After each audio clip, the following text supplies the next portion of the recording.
have you looked at these polls for Gary Johnson? You know, they say he's going nowhere. They say he won't even make the debates. I hasten to add, if you're a student of history, they used to say the same kind of thing about a fellow named Ross Perot. Used to say the same kind of thing about a guy named John Anderson when they were polling in the single digits for a while, later got well into the double digits. And in the governor's case, very, very close to that right now. So who knows? In the next few weeks, he might be able to parlay that into a seat at the main stage. With me now, the Libertarian presidential candidate, Governor Johnson. Good to see you, sir. Neil, great to be with you. Washington Post yesterday, 13%. 42 states at 10% plus, 15 states at 15% plus, 6 states at 19% plus. You need 15% to make the debates, right? Well, it's kind of been a level, and you're at 8.1 nationally as a general, real clear average, and that has moved up. But you'd have to effectively double that. You think you can? Well, I think it's more like 13%, and yes, and because we're speaking this is an average of all the polls. Yeah. And that's what they're going to use, that average.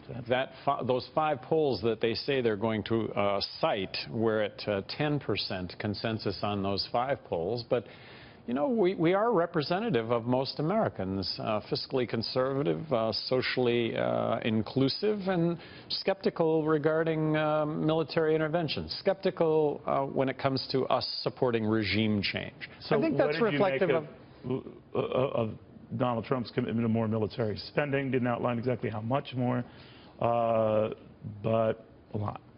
Well, when the Pentagon, first of all, we should have an impenetrable and invincible national defense.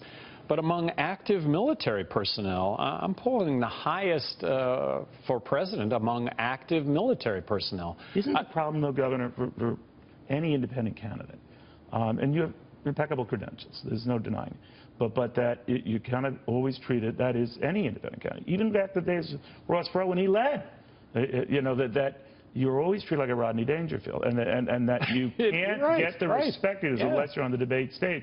Is it fair to say if you don't make that debate stage, it's done? There's no way to win. There's no way to win without being on that debate stage. Now, they're not going to close it off with the first debate. It can still go forward. You could make the second or the third. But back to the military spending, the Pentagon itself, if you remember the BRAC Commission in the mid-90s, they said that 25% more U.S. bases could be closed. Well, I think reinstituting BRAC and closing those 25% bases.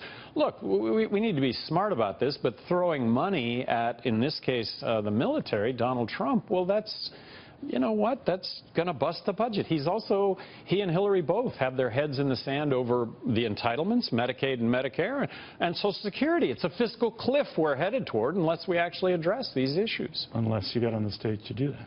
Well, be able to talk about it anyway. Thank you very much. I lost my opportunity to ask him about what he makes of this Apple phone that's out, because there's nothing new here. I'll probably get a new one. I mean, really? Well, every iteration has its benefits, Neil. After this.